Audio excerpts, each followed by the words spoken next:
Саламатсыздар ма оқушылар? Ауа райының қолайсыздығына байланысты бүгінгі сабақ онлайн форматта. Бүгін сіздерге өтетін тақырыбымыз тілдік бағдар бойынша сөздердің байланысу түрлері.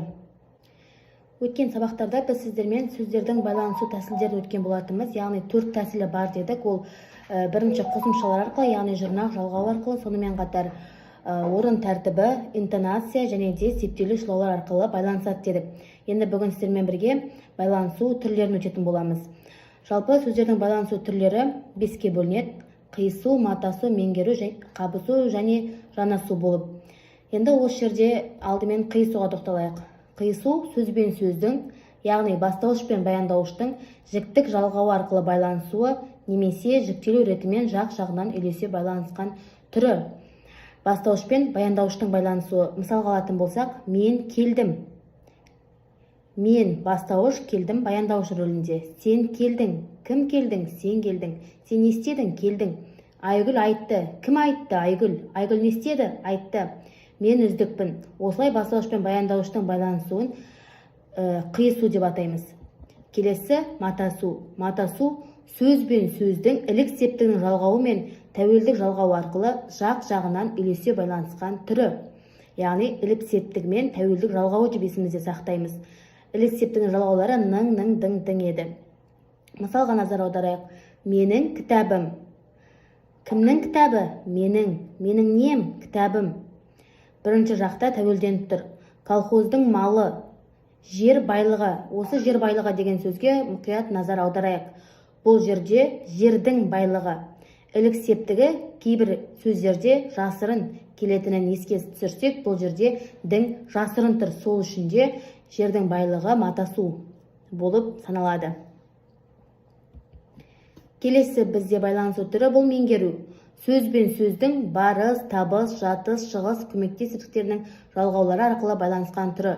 Яғни ілік септігінен басқа жалғаулардың барлығымен байланысқан түрін біз меңгеру деп атаймыз. Мысалы, мектепке барды, мектепті бітірді, мектепте оқиды, мектептен келді. Келесі қабысу. Сөз бен сөздің ешбір жалғаусыз, тек орын тәртібі арқылы іргелес байланысқан түрі. Бұл жерде мысалына назар аударайық. Үлкен терезе, 25 бала, 8-ші сынып, ағаш қасық, яғни орнын ауыстырып қолдануға келмейтін сөз тіркестерін қабысу деп атаймыз. Келесі жанасу. Сөз бен сөздің ешбір жалғаусыз, бірде іргелес, бірде алшақ тұрып байланысқан түрі. Қарап отырсақ, жаңағы жанасу мен қабысу ұқсас. Енді бұл жерде сіздерде сұрақ туындауы мүмкін. Екеуін қалай айыра аламыз деген сияқты.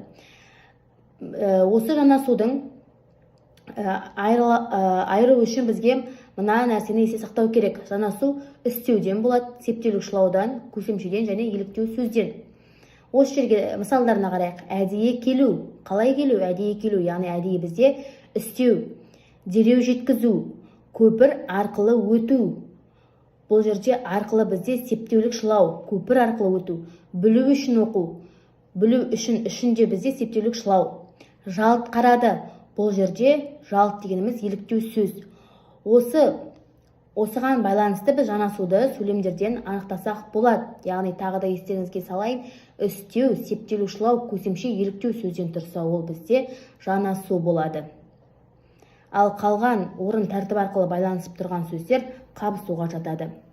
Осымен сіздермен сөздердің байланысу түрлерінің 5-еуін түсіндіріп өттім деп ойлаймын. Сұрақтарыңыз болса пікірге жаза кетіңіздер.